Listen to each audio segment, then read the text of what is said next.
musyawarah disebut musyawarah artinya mendengar pendapat dari orang lain seperti atau terambil ini dari kata bahasa Arab syurtud dabbah, ketika kamu mengeluarkan binatang ternak yang kamu miliki dari tempatnya. Syurtul asl atau asyartul asl disebut demikian ketika kamu memeras atau mengeluarkan madu dari rumahnya, rumah madu, rumah lebah.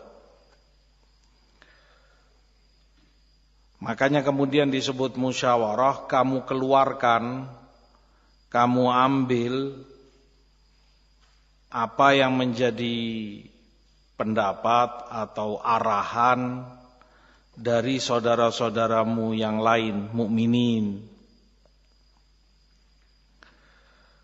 Rasulullah SAW tentu orang paling sempurna akalnya, orang yang paling matang pendapatnya. Bagaimana tidak wahyu turun kepada beliau sallallahu alaihi wasallam, dan beliau pun diwajibkan kita untuk taat kepadanya, kita senang ataupun tidak kita senangi.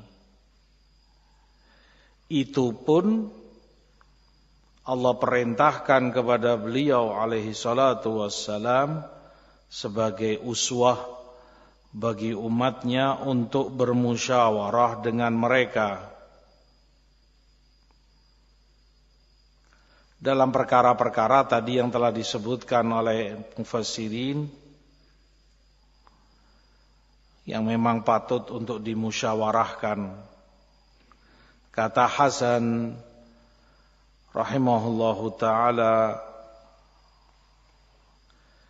Allah Maha tahu bahwa Allah tidak membutuhkan musyawarah satupun dari makhluknya untuk kepentingan Rasulnya, untuk kemaslahatan Rasulnya, karena Allah sendiri Maha tahu dan Maha bijak dan segala-galanya. Namun untuk menjadi sunnah, contoh dan toladan bagi umat Rasul, maka Allah perintahkan Rasulnya untuk bermusyawarah dengan mereka. Aisyah radhiyallahu ta'ala anha ummul mukminin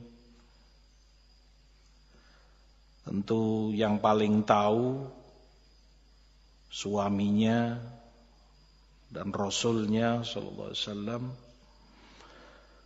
Beliau sebutkan ma ra'aitu rajulan aktsara istisyaratan lirrijal min Rasulillah sallallahu alaihi wasallam. Aku tidak pernah tahu seseorang yang paling sering, paling banyak bermusyawarah dengan yang lain dari Rasulullah sallallahu alaihi wasallam. Artinya Rasul dengan segalanya tadi, wahyu diturunkan, akalnya paling sempurna, pendapat dan fikirannya paling matang, paling bijak. Itu pun kata Aisyah, tidak pernah aku dapati orang yang lebih sering, lebih banyak bermusyawarah dari Rasul SAW. Beliau yang paling banyak, paling sering dalam banyak urusan. Beliau musyawarahkan hal itu dengan para sahabat beliau sallallahu alaihi wasallam. Oleh karenanya, kata Imam Ibnu Atiyah rahimahullah, musyawarah termasuk dari kaidah-kaidah syariat yang mulia, kaidah penting, dasar pijakan dalam syariat, termasuk azaimul ahkam, hukum yang azimah, yang kokoh dan teguh bagi seorang alim. Oleh karenanya kata Ibnu Atiyah, man la yastashir ahlal ilm wad din fa'azluhu wajib. Yang tidak bermusyawarah dengan orang yang berilmu, yang tidak bermusyawarah dengan ahluddin yang paham agamanya, maka wajib orang seperti ini untuk disingkirkan. Jalan sendiri, maunya sendiri, menganggap dirinya cukup dengan apa yang dia jadikan kesimpulan sendiri, merasa cukup dengan pendapat pribadinya, jalan sendiri, tidak mau bermusyawarah, tanya kepada orang yang berilmu, bermusyawarah dengan orang yang faham agama, bahkan tidak mau diajak bermusyawarah dan tidak mau pernah datang, tidak pernah mau datang jika diajak bermusyawarah.